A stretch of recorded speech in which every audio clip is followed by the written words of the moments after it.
Hello everyone, my name is Dynasty, and for this week's assignment, I chose to review the kindergarten and pre-kindergarten position statement.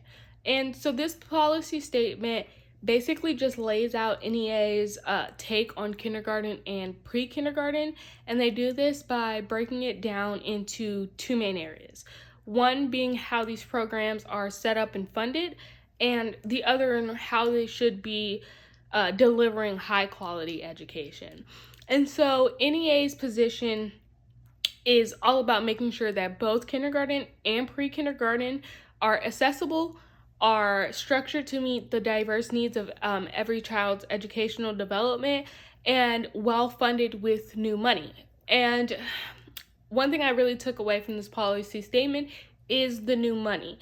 And this is NEA's version of making sure that the funds are necessary to finance mandatory full-time kindergarten, including the money to recruit and adequately compensate qualified teachers and education support professionals. And they say that this should not be obtained at the expense of other educational priorities. So you should not be taking funds from one educational priority to then compensate for a different one.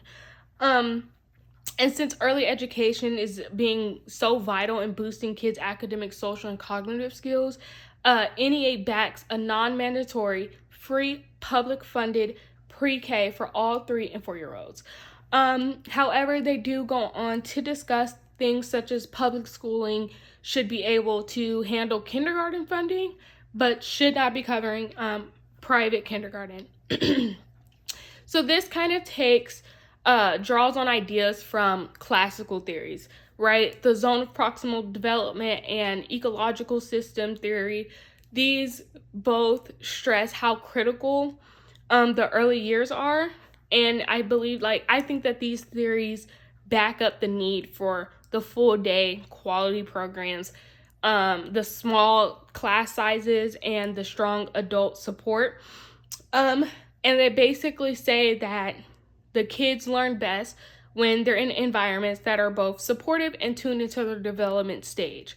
And I think this is why the policy pushes for a consistent age range and tailored teaching approaches, because it's all about matching the learning environment to a child's natural growth process. Reflecting back on my own work, volunteering or working in the early education field, I can say this position statement mirrors what I've seen working in the educational field. It's still like a process. It's still something that can be improved. But for instance, the push for small classes and full day programs.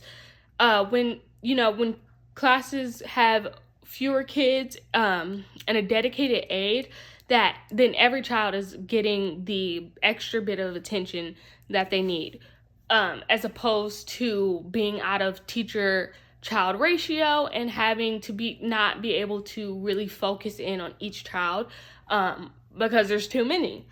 And so overall, the emphasis on assessments and continuous teacher development, I think, reflects the reality in early childhood settings, and that the nurturing of the whole child is key. And so that's my take on this week's position statement, and thank you for watching.